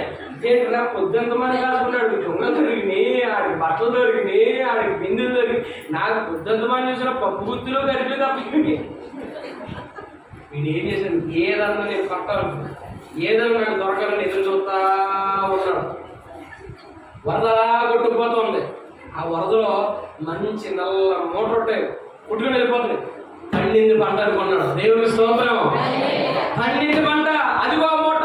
దూకేడు హీరోలాగా దూకి ఈదుకుంటా వెళ్ళి ఆ మూటని ఎలా పట్టుకున్నాడు. హబీమన్ ఆ మూట తిరిగి పెట్టుకుంది. ఎలుగుబంటి అది. దేవుని స్తోత్రం. ఎలుగుబంటి అది. ఆ ఎలుగుబంటి వర్షంలో వరదలు కొట్టుకుంటూ వచ్చేసి నాకేదన్నా కర్ర దొరికితే బాగుండు పట్టుకుందాం అని అది చెప్తుంది. నాకేదైనా కర్ర దొరికితే బాగుండు పట్టుకుందాం అది చెప్తుంటే టైంకి వెళ్ళి ఈడు దొరికాడు. ఆ అమ్మాయి ఏదో దొరికేలా టాపిక్ మనం పట్టుకోండి. ఇటు బతిది ఎలా ఉంటుంది చెప్పండి, ఎలా ఉంటుంది చెప్పండి. ఆ ఒడ్డునున్న వాళ్ళు అన్నారు, ఒరే వినపడుతుందా, వచ్చే దాన్ని వదిలేసి వచ్చే అంటున్నాడు. ఈడు అన్నాడు రెండు చేతులు పైకెట్టి, ఒరే నా రెండు చేతులు చూడండి, నేను ఎప్పుడో దాన్ని వదిలేసాను, అదే నేను ఎప్పుడో దాన్ని వదిలేసాను రా బాబు, అదే నన్ను వదలలేదు. ఎందుకు వదులుతుంది? ఎవడు సరైన దొరుకుతాడని చూస్తుంది. స్తోత్రం. నేను ఎప్పుడో వదిలేసాను, అదే నన్ను వదలలేదు. అది ఎందుకు చెప్పానంటే పాపం కూడా అనేది బిడ్డ, పాపం కూడా అనేది. ఒక్కసారి నువ్వు వెళ్ళి దాన్ని హత్తుకున్న తర్వాత నువ్వు విడిచిపెట్టాలి, నేను విడిచిపెట్టదు. ఒక్కసారి నువ్వు దానికి అలవాటు పడిన తర్వాత నువ్వు విడిచిపెడతావు, అది విడిచిపెట్టదు. ఒక్కసారి తీర్మానం చేసుకుంటారు, ప్రభు ఈ రోజు నుంచి ఎలాంటి పాపిష్టికార్యాలు చేయని తీర్మానం చేసుకుంటారు. మరలా వదిలేసిందని దానికి అంటారండి. ఈసారి ఎంత గట్టిగా పట్టుకుంటా తెలిసేది, ఎంత గట్టిగా పట్టుకుంటా తెలుసా, దాని పొట్టి ఎంతో తెలుసా, దాని బిగివి ఎంతో తెలుసా, దాని లోతు ఎంతో తెలుసా. నువ్వు వదిలిన నిన్ను వదలదు, నిన్ను చంపేంత వరకు వదలదు. అందుకే దేవుడు పాపం గురించి మాట్లాడుతూ ఆదికాండంలో ఏమన్నాడు తెలుసా,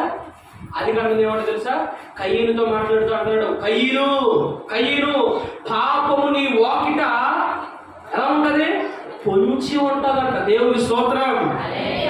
పాపం ఎలా ఉంటది, పొంచి ఉంటది. ఎవడొస్తే వాడిని పట్టుకుందాం, దొరికావా కలగంచికి నువ్వు ఇంటికి అయిపోతే. సంసోన్ అలాగే దొరికాడు, జాగ్రత్తవానికి దొరికాడు. ఏమైపోయింది సంసోన్ జీవితం? దావీదు అలాగే వ్యభిచారం అనే పాపానికి దొరికాడు. ఏమైపోయింది దావీదు జీవితం? కోపం అనే పాపానికి మోషే దొరికాడు. ఏమైంది మోషే జీవితం? ధనాపేక్ష అనే పాపానికి ఇస్కరియోతు యోధ దొరికాడు. ఏమైంది జీవితం? ఒక్క పాపం చాలు నీ జీవితాన్ని కడతీర్చడానికి. ఒక్క త్రాగుడనే పాపం చాలు నీ జీవితాన్ని కడతీర్చడానికి. ఒక సిగరెట్ తాగే పాపం చాలు నీ జీవితాన్ని కడతీర్చడానికి. ఒక జాగ్రత్తం చాలు నీ జీవితాన్ని కడతీర్చడానికి. ఒక్క వ్యభిచార పాపం చాలు నీ జీవితాన్ని కడతీర్చడానికి. 100 పాపాలను చేయని అవసరంలా, జస్ట్ ఒక్కటి చాలు. నువ్వు పట్టుకున్నావా, ఆ తర్వాత అది నువ్వు వదిలేసినది నిన్ను వదలదు. నువ్వు వదిలేసినది నిన్ను వదలదు, ఖచ్చితంగా వదలదు అది. అందుకే చాలా జాగ్రత్తగా ఉండాలి. పాపం ఏం చేస్తుందంట పొంచి ఉంటుందంట. పట్టి నిన్ను ఎప్పుడు పట్టుకుందామని పొంచి ఉంటుందండి. కానీ చిన్నగానే మొదలవుతుంది, జస్ట్ ఒక నవ్వుతో మొదలవుతుంది అంతే. యవనస్తుల కథలా మొదలవుద్ది. ఫస్ట్ ఆవిడ చూసి ఈయన స్మైల్ ఇస్తాడు, ఈయన చూసి స్మైల్ ఇస్తాడు. జస్ట్ చూపులతో మొదలవుద్ది, నవ్వుల్లోకి వెళ్తుంది.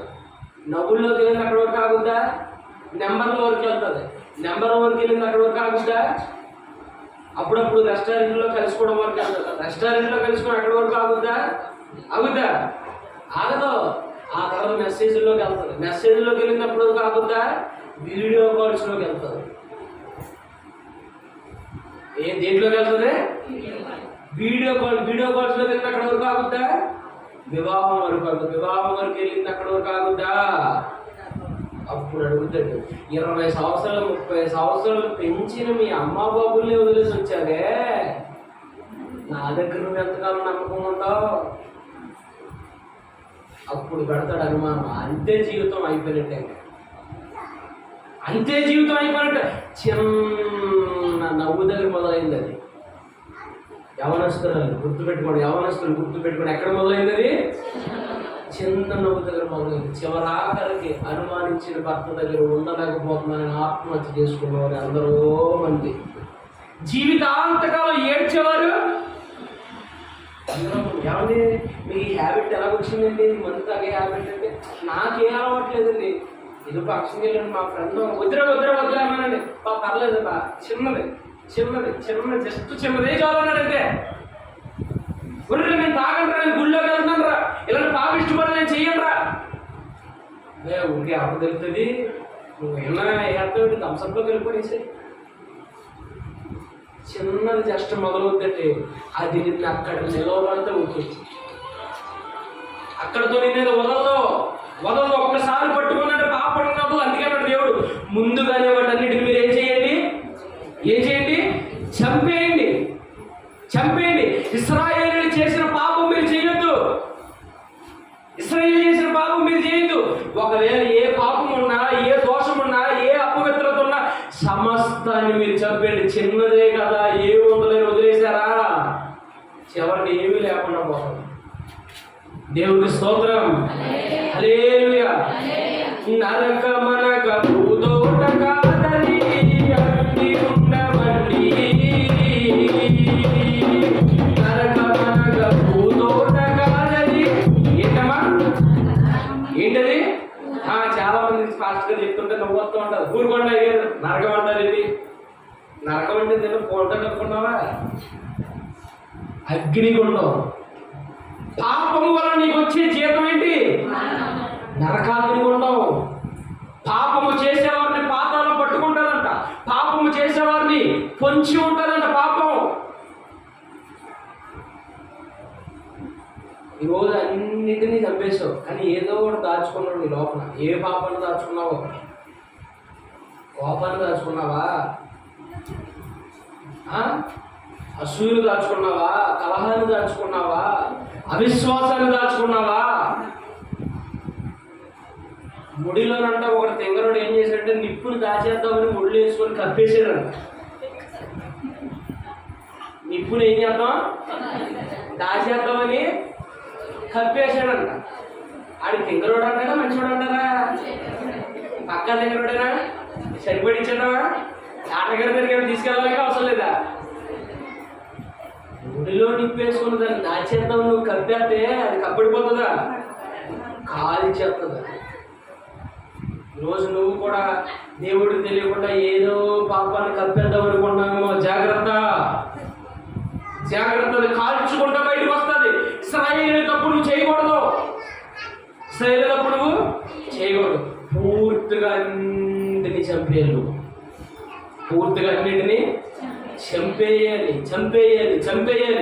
దేవుడు చంపమని ప్రతి పాపాన్ని నువ్వు చంపాలి, లేకపోతే అదే నిన్ను చంపేస్తుంది. కొంతమంది అన్ని మానకుండా కానీ ఫ్రెండ్స్ ఎక్కువ. ఈ ఫ్రెండ్స్ ఒక్కటే దాచుకుంటారు, ఆ ఒక్క ఫ్రెండ్ని ఉంచుకుంటారు. ఆడే ఏదో ఒక రోజు రారా సరదాగా తిరిగి వెళ్తామంటారు. తీసుకెళ్ళి ఏ కేసులో బుక్ చేస్తాడు. అయిపోయింది నాకు జీవితం. స్తోత్రం, హల్లెలూయా. ఒక్క పాపాన్ని జీవితంలో దాచుకుంటే చాలు. కొంతమందికి అన్ని పాపాలు మానేస్తారండి, కానీ కామపు చూపలేదని ఒక్కదాన్ని చంపరండి. ఒక్కటే జస్ట్ నువ్వు చంపలేదా గుర్తుపెట్టుకో, అదే నిన్ను ఏం చేస్తుంది, నీ చావుకు అదే కారణం అవుతుంది. దావీదు పతనానికి అదే కారణమైంది, సంసోను పతనానికి అదే కారణమైంది, నోవహు కాలంలో ప్రజలు చెడిపోవడానికి అదే కారణమైంది. జస్ట్ ఒక కామపు చూపు చాలు నేను చంపేయడానికి, జస్ట్ ఒక త్రాగుడు చాలు నేను చంపేయడానికి, జస్ట్ ఒక వ్యభిచారం చాలు నేను చంపేయడానికి, జస్ట్ ఒక అవిశ్వాసం చాలు నేను చంపేయడానికి, జస్ట్ ఒక అపనమ్మిక చాలు నేను చంపేయడానికి. ఏం దాచుకున్నావు ఇంకా నువ్వు? దేవుడు చంపమన్నవాడు చంపావా? కోపాన్ని చంపావా? అపవిత్రతను చంపావా? జాగ్రత్తని చంపావా? విగ్రహారాధన చంపావా? కొంతమంది ఆయన చంపరండి. అయ్యగారు పెళ్లి చేసుకుంటామండి, కాకపోతే నేనేంటి రమ్మంటారు, అక్షరాల 9 గంటల 35 నిమిషాలు రండి. అమ్మా ఆ టైం ఎందుకమ్మంటే అబ్బాయి అలా నేనండి ఉద్దిన అన్నప్పుడు 9:30 వచ్చి పెళ్తారు. పొరపాటు ఒకవేళ అయ్యగారు వెళ్ళారంటే 5 నిమిషాలు ఏం చేస్తారు, అయ్యగారు టిఫిన్ చేయండి కూర్చోండి, ఎండలు పడి వచ్చారు అసలు గుర్తుంటే 9:35 అవ్వాలని, 9:35 అవ్వాలని. కొంతమంది ఇంటికి శంకుస్థాపన రమ్మంటూ ఉంటారు, ఇంటికి శంకుస్థాపన పెట్టినప్పుడు వెళ్తూ ఉంటాం, వెళ్ళినప్పుడు టైం చెప్తారు, 5:10 కండి మీరు, 9 వద్దని వేనం వద్దండి, 10:30 ఎందుకు అంటే ఇటు పెట్టాడు. ఏంటది పెట్టాడు. నువ్వు ఎప్పుడైతే దేవుడు నమ్ముకొని కూడా నువ్వు ముహూర్తం పెట్టావు, దేవుడు నీకు అక్కడ పెడతాడు. పరలోక పిలుపు, పరమకు పిలుపు, ఆదరణ పూడిక. నువ్వు ఎక్కడైతే ఇక్కడ డేట్ నువ్వు డిసైడ్ చేసావో దేవుడు అక్కడ నీకు డిసైడ్ చేస్తాడు డేట్. దేవునికి స్తోత్రం, హల్లెలూయా. కొంతమంది అన్నిటిని చంపేస్తారు, ఈ ముహూర్తాలు అనేదాన్ని చంపరు, గుర్తుపెట్టుకోండి. ఆవిడ అలాగే మంచిగా లేవరండి, అన్నింటినీ చంపేసింది బాబు. కాకపోతే ఎక్కడో ఈ పిచ్చి ఉంది. ఏ పిచ్చో తెలుసా? పుస్తకాల్లో మునిగే పిచ్చి.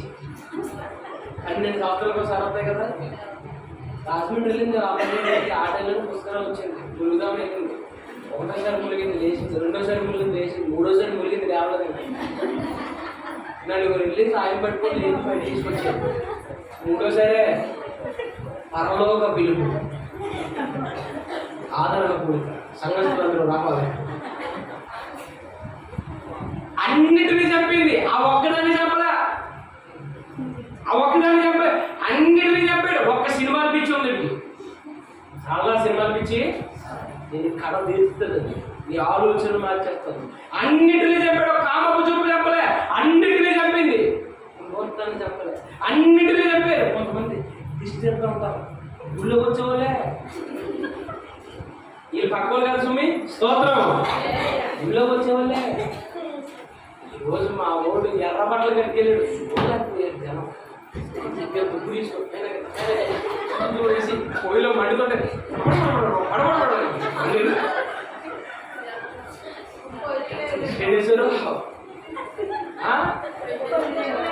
అమ్మ పోయలేదంట, స్తోత్రం.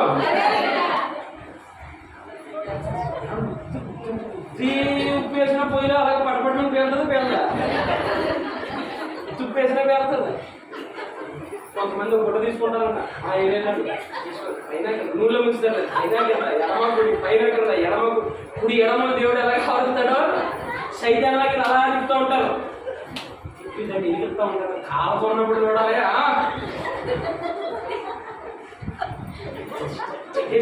తినేసారు చూడరా ఆ చూడకపోతే ఆయన పక్కన కొట్టుకొని పెడతారు.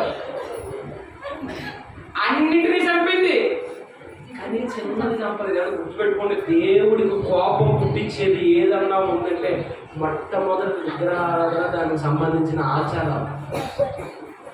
చూడండి, పెళ్లి చేసుకుంటే ఇలా బయటపడతారు, ఆచారాలు వెనక్కి తిరిగి చూడకుండా వెళ్ళిపోంటారు. ఏం చూడకుండా కొంతమంది దేవుడి దగ్గరికి వస్తూ ఉంటారు, మంత్రాల దగ్గరికి వెళ్తూ ఉంటారండి, వెళ్తూ ఉంటారు. దేవుడి దగ్గరికి వస్తూ ఉంటారా, కట్టించుకుంటూ ఉంటారు, రక్షాబంధాలు బంధాలు కట్టించుకుంటున్నారా, పోగొట్టుకోవడానికి వెళ్తారు. పోగొట్టుకోవడానికి వెళ్ళి 7 తగిలించుకొని వస్తారు.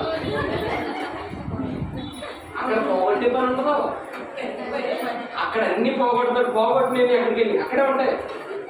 ఎవడవాడు ప్రెస్ క్యాండిడేట్ వస్తాను పట్టుకుందాం కానీ ఉంటాయి. అన్నిటినీ చంపాడు. దేన్ని చంపరా? దేన్ని దేన్ని కాలుకు ఒకటే, మెడకు ఒకటే. నీ పీకి గట్టిగా ముడేసుకో, సరిపోతుంది. అది పోవడం కాదు, నువ్వే పోతావు పరలోకానికి. దేవుడికి స్తోత్రం. అన్నిటినీ చెప్పారు కానీ దేనికి చెప్పలేదు? విగ్రహారాధనకు సంబంధించిన తంత్రాలు మంత్రాలకు సంబంధించిన చెప్పలేదు. కొంతమంది కడతారండి, ఇంటి ఎదురుకుంటా కడతారు. చర్చకి శవాలు ఏంటంటే కడతా ఉంటారు. క్రైస్తవులే బయట వాళ్ళు కాదండి, మనోళ్ళే. బయట వాళ్ళ కోసం మనం ఎందుకు తంతారు? బయట వాళ్ళ కోసం చెప్తే మనోళ్ళే. చెప్పేవా వాటి అన్నింటినీ? చెప్పావా? విగ్రహారాధనకు సంబంధించిన ఆచారాలు, ముహూర్తాలు, పెళ్ళిళ్ళు, వాటికి సంబంధించిన ఆచారాలు, స్నానాలు, జపాలు, అంటులు, ముట్టులు, ఇవన్నీ తాయితులు, వాటి అన్నింటినీ చంపావా? సంకల్పపోతే ముట్టు పెట్టుకో, అవే నీ చావు కారణమవుతాయి. అటో కడుగు ఇటో కడుగు కాదు, పూర్తిగా చంపితే లోకాన్ని చంపి దేవుడు ఉండు. పూర్తిగా రాకపోతే దేవుడు వదిలేసి వెళ్ళిపో. అటో కడుగు ఇటో కడుగు. ఇటు వెళ్తుంది నీ గమ్యం, ఇటు వెళ్తుంది నీ గమ్యం. చివరాఖరికి ఏ గమ్యం లేకుండా అయిపోతావు. గుర్తుపెట్టుకో, వీటన్నింటినీ చంపాలి ఈ రోజు క్రైస్తవులు. వీటన్నింటినీ చంపాలి. వాటి ఆచారాలను చంపాలి, వాటికి సంబంధించిన విషయాలను చంపాలి, వాటికి సంబంధించిన ప్రతి పనిని చంపాలి. నువ్వు చిన్న జ్వరం వస్తే భయం మనకి, పోతాం వాటి దగ్గరికి, ఎదుర్కొంటా పోతాం. ఎక్కడున్నారా సైతానా? ఊళ్ళోకి వచ్చేవాళ్ళండి. అమ్మ కాదు అంటే సేవకులుగా మా దగ్గర అబద్ధం ఆడవచ్చు, మా దగ్గర దాయచ్చు. ఎవరు ఎదుగుతూ ఉన్నావు? ఎవరు ఎదుగుతూ ఉన్నావు? ఆయన చూస్తాడు సమస్తం. నీ భక్తి ఏంటో, నీ ఆత్మీయత ఏంటో, నువ్వు ఎన్నింటిని చంపావు, ఎన్నింటిని చంపలేదు ఆయన చూస్తాడు. నువ్వు చంపలేదా? ప్రమాదం ఎవరికి? దేవుడికా? దేవుడికా? నీకే ప్రమాదం, నీకే ప్రమాదం, నీకే ప్రమాదం. నేను నరకాగ్ని ఉండడానికి అదే ఈడ్చుకుని వెళ్తుంది. నీ రక్షణ అదే పోగొడుతుంది. విశ్వాసంలో నిన్ను భ్రష్టత్వంలోనికి అదే నడిపిస్తుంది, అదే నడిపిస్తుంది. చంపాలి ప్రియుల. ప్రతి దారిని మనం చంపాలి, ప్రతి దారిని మనం చంపాలి. లోకాశంలో మనం ఉండకూడదు. అటో గడికి ఇటో గడి కింద ఉండకూడదు. దేవుడిని నమ్మిన బిడ్డలు అన్ని చోట్ల దేవుడిని నమ్మిన బిడ్డలాగే ఉండాలి. ఈరోజు ప్రాబ్లం ఎక్కడవుతుందంటే క్రైస్తవుడు అన్ని చోట్ల క్రైస్తవుడు బ్రతకట్లే. అక్కడే వస్తుంది అసలు ప్రాబ్లం. ఒక అన్యుడు దేవుడిని దూషించడానికి కారణం నువ్వు కదా. పక్క విశ్వాసం చెడిపోవడానికి కారణం నువ్వు కదా. క్రైస్తవుడు అన్ని చోట్ల ఎలా బ్రతకాలి? ఎలాగ బ్రతకాలి? క్రైస్తవుడుగానే బ్రతకాలి. నీ మాట, నీ ప్రవర్తన, నీ సాక్ష్యం, నీ జీవితం అన్ని చోట్ల ఒకలాగా ఉండాలి. ప్రాంతాన్ని బట్టి, మనుషులను బట్టి, బంధాలను బట్టి, వివాహాలను బట్టి మారిపోయే భక్తి నీకు ఉండకూడదు. క్రైస్తవుడు అన్ని చోట్ల ఎలా ఉండాలి? క్రైస్తవులుగా ఉండాలి. ఒక్కసారి ఆలోచించుకోండి పిల్లలు. మోకరించండి, ప్రార్థన చేసుకోండి. మోకరించండి, ప్రార్థన చేసుకోండి. ఈరోజు దేవుడు చంపమన్న వాటిని నువ్వు చంపేవలేదా? జాగ్రత్త. చంపవా? లేకపోతే గుర్తుపెట్టుకో, అదే నిన్ను చంపుతుంది. అపవిత్రత, త్రాగుడుతో, వ్యసనాలతో, ఖైనీలతో, సిగరెట్లతో, రకరకాల వ్యసనాలతో నీ దేహాన్ని అపవిత్రం చేసుకుంటున్నావేమో. ఏ బలహీనతను ఇంకా ఉంచేవో లోపల, వాటిని చంపమంటున్నాడు దేవుడు. వాటిని చంపమంటున్నాడు దేవుడు. ఈరోజు దేవుడు ఎదుట ఒక తీర్మానం చేయి. అన్నిటినీ చంపావేమో. ఎక్కడో చిన్న పాపాన్ని దాచిపెట్టుకున్నావేమో. అన్నిటినీ చంపావేమో. ఎక్కడో చిన్న మోహం చూపు దాచిపెట్టావేమో. అన్నిటినీ చంపావేమో. అన్నిటినీ విడిచిపెట్టావేమో. ఎక్కడో చిన్న బలహీనత దాచిపెట్టావేమో. నిన్ను చంపడానికి ఆ ఒక్క బలహీనత చాలు. నీ ఆత్మను నరకాగ్రహంగా నడిపించడానికి ఆ ఒక్క బలహీనత చాలు. ఆ ఒక్క పాపం చాలు. ఆ ఒక్క కామపు చూపు చాలు. ఆ ఒక్క వ్యభిచారం చాలు. ఆ ఒక్క అసూయ చాలు. ఆ ఒక్క కలహబుద్ధి చాలు. ఒక్క పాపం చాలు నీ ఆత్మీయ జీవితాన్ని నరకాగ్ని గుండానికి ఈడ్చుకొని వెళ్ళడానికి. తండ్రి నీకు వందనాలు. నమ్మదగిన దేవుడు, కృప కలిగిన వాడు ఆయన. ఈ రాత్రి కాలం నువ్వు చంపమనో నేను చంపాలయ్యా, ఈరోజు నా జీవితంలో అన్నిటినీ చంపాలని ఎక్కడో చిన్న పాపం అనేది వెళ్ళిపోయిందయ్యా. అన్నిటినీ చంపమని విగ్రహానికి సంబంధించినటువంటి ఆచారాలను చంపలేకపోయావు. అన్నిటినీ చంపామని జాగ్రత్తలోనే పాపాన్ని చంపలేదు. అన్నిటినీ చంపామని అసూయని చంపలేదు ఆయన. అన్నిటినీ చంపామని చిన్న గ్రావుల మీద చంపలేదు. అన్ని బలహీనతలను చంపామని ఎక్కడో చిన్న ఆచారాలను చంపలేకపోయాడు ఆయన. మమ్మల్ని క్షమించిన ఆయన. పాపం అనేది భయంకరమైనది, కొంచెం ఉండాలి. పాపం చేయమని పాతాలను పట్టుకుంటుంది. పాపం చేసేవారి పాపాలను ఈడ్చుకొని వెళ్తుంది. అది ఎంతో తీవ్రమైనది నువ్వు చెప్పావు ఆయన. నీకు వందనాలు, కృతజ్ఞతలు చెల్లించుకున్నాను.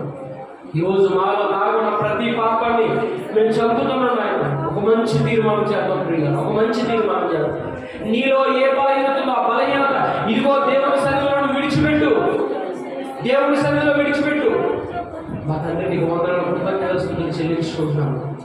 ఒక్క కోపము కయ్యిన శాపం తెచ్చుకోవడానికి కారణమైంది ఆయన. ఒక్క త్రాగుడు నోవహు సాక్ష్యాన్ని కోల్పోయాడు. ఒక్క వ్యభిచారము దావీదు సాక్ష్యాన్ని కోల్పోయాడు. ఒక సంసోను జారత్వం వల్ల తన బలాన్ని కోల్పోయాడు. ఒక్క జారత్వం వల్ల తన బలాన్ని, ఒక్క ధనాపేక్ష వల్ల యోధ పరలోక రాజ్యాన్ని కోల్పోయాడయా. ఈరోజు ఏ ఒక్క పాపం మాలో నివసించడానికి వీలు లేదు. ఏ ఒక్క బలహీనత మాలో నివసించడానికి వీలు లేదు. ఏ ఒక్క ఆచారం మాలో నివసించడానికి వీలు లేదు. సంపూర్ణంగా మన జీవితాన్ని నీకు సమర్పిస్తున్నాము నాదా. నీ పాదముల యొక్క మన జీవితాలు పెడుతున్నాము నాయన. స్వీకరించండి. మేము చేసిన దోషాలు మన్నించండి. నీకు విరోధంగా మేము చేసినటువంటి దోషాలు మన్నించండి. మా అపరాధములు మన్నించండి. మా పాపములు మన్నించండి ప్రభు. మేము పాపము చేసిన వారు, మా దోషాలు మేము దిద్దుకుంటున్నాం. మా పాపములు మేము దిద్దుకుంటున్నాం. మా దోషములు మాకు తెలిసాయి, మా పాపములు మాకు తెలిసాయి. మేము ఎలా బ్రతకాలో మాకు తెలిసాయి నాయన. నువ్వు చెప్పిన ప్రతి వాటిని మేము చంపాలయ్యా, చంపాలనాయన. అలా చంపినప్పుడే దేవుని రాజ్యాన్ని మేము చేరుకోవాలి. ఆత్మచేత శరీర క్రియలన్నింటినీ చంపమన్నారు. ఇదిగో మీ సన్నిధిలో వాటిని విడిచిపెడుతున్నాం తండ్రి. నీ కృతజ్ఞతలు. విడిచిపెట్టిన ప్రతి బిడ్డల తీర్మానాన్ని స్థిరపరచండి ప్రభు. మరలా బలహీనతలోకి వెళ్ళకుండా మీ బిడ్డలకి మీ రక్తాన్ని కంచిగా వేయండి నాయన. మీ రక్తాన్ని కంచిగా వేయండి నాయన. బలపరచండి, బలపరచండి. మరలా మరలా సోదరులోని బిడ్డలు వెళ్ళకుండా శోధించకుండా సాతానును బంధించండి అయ్యా. వారి బలహీనతలు విడిచిపెడుతుండగా నీ సన్నిధిలో తీర్మానం చేసుకుంటుండగా వారి తీర్మానాలు స్థిరపరచండి, బలపరచండి. ప్రతి కుటుంబాన్ని దీవించండి. యవనస్తులు ఉన్నారు, బిడ్డలు ఉన్నారు ప్రభు. వారి ఆత్మీయ జీవితంలో ఏ బలహీనతలు ఉన్నాయో వాటన్నిటినీ చంపుకొని ఉండగా ప్రభు. మరలా బలహీనతలు బిడ్డలు వెళ్ళకుండా మీరు కాపాడండి, దాన్ని బలపరచండి. ప్రతి కుటుంబం, ప్రతి యవనస్తుడు, స్త్రీ, పురుషులు పాపం అందరినీ ఏలుతుంది, పాపం అందరినీ ఏలుతుంది ఆయన.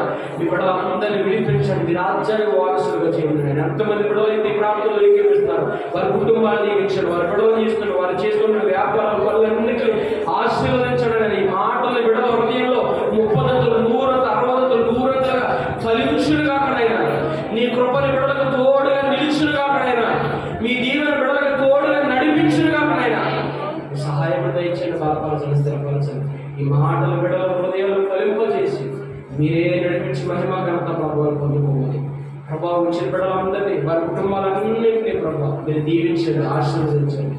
ఈ వాక్యం వారి జీవితంలో ఆశీర్వాదకరంగా నడిపించండి. ఉదయకాలం మీరు తోడుకున్న వందనాలు. ఈ రాత్రి కాలం నాతో మాట్లాడుతూ ఉన్నారు. మరలా 2వ రోజు ఈ బిడ్డలందరినీ సిద్ధపరిచి మీరే మాట్లాడండి. సంఘం అంతటినీ దీవించండి ఆయన. సంఘంలో ప్రయాసపడుతున్న బిడ్డలు ఉన్నారు, వారి కుటుంబాలు దీవించండి. సంఘానికి సహకారులుగా ఉన్నటువంటి బిడ్డలు ఉన్నారు, వారి కుటుంబాలు దీవించండి. సంఘానికి స్తంభాలుగా ఉన్నటువంటి బిడ్డలు ఉన్నారు, వారి కుటుంబాలు దీవించండి. సహకారులుగా పనిచేస్తున్న పరిచారకులుగా ఉన్నారు, వారి కుటుంబాలు దీవించండి ఆయన. ప్రతి బిడ్డని, సంఘాన్ని బలపరుస్తున్న ప్రతి బిడ్డని దీవించండి. సేవకులను జ్ఞాపకం తెచ్చుకోండి. సంఘ సరిహద్దులు విశాలపరచండి, విశాలపరచండి. విస్తరింపచేయండి నాయన. నూతన ఆత్మలు నడిపించండి. ఈ పరిచయం ద్వారా ఈ చుట్టుపక్కల ఉన్న ఇళ్ళన్నింటినీ, ఈ గ్రామం అంతటినీ కూడా దీవించండి నాయన. మీ దాసులు జ్ఞాపకం తెచ్చుకోండి, బలపరచండి. ఆరోగ్యం, బలము, శక్తి అనుగ్రహించి మీ దాసులు ఇంకా నిలబెట్టి బలపరిచి 7 ఆత్మచేత నింపి మీరు వాడుకోండి నాయన. మీ కృప తోడొచ్చండి, బలపరచండి. మీ సహాయం దయచేయండి. రాత్రికాలం కూడా తోడుకు నడిపించండి. యేసు నామములో ప్రార్థన అడిగి వేడుకొచ్చున్నాం మా తండ్రి, ఆమేన్. మన తండ్రి దేవుడు ప్రేమ, కుమారుడు యేసుక్రీస్తు కృప, పరిశుద్ధాత్మ దేవుడు మనోహరమైన దివ్య సహవాసం తండ్రి ఎప్పుడు ఎల్లప్పుడు సదాకాలం నీ బిడ్డలందరికీ, నీ సంఘమందరికీ, నీ సేవకుల కుటుంబానికి, ఇక్కడ ఉన్న కుటుంబాలన్నిటికీ సదాకాలం నీ కృపను ఇచ్చి కూడా నిరంతరము తోడే నడిపించును గాక. ఆమేన్.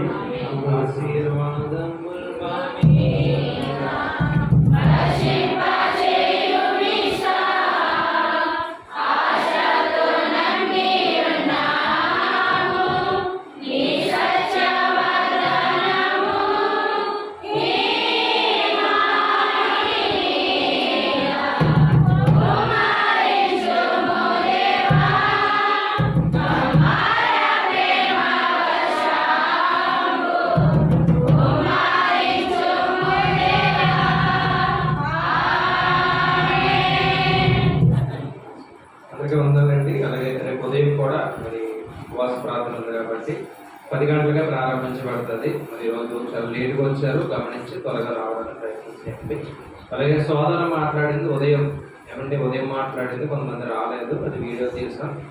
గ్రూప్లో ఆల్రెడీ లింక్ కూడా పెట్టామండి, యూట్యూబ్లో అప్లోడ్ చేసాం.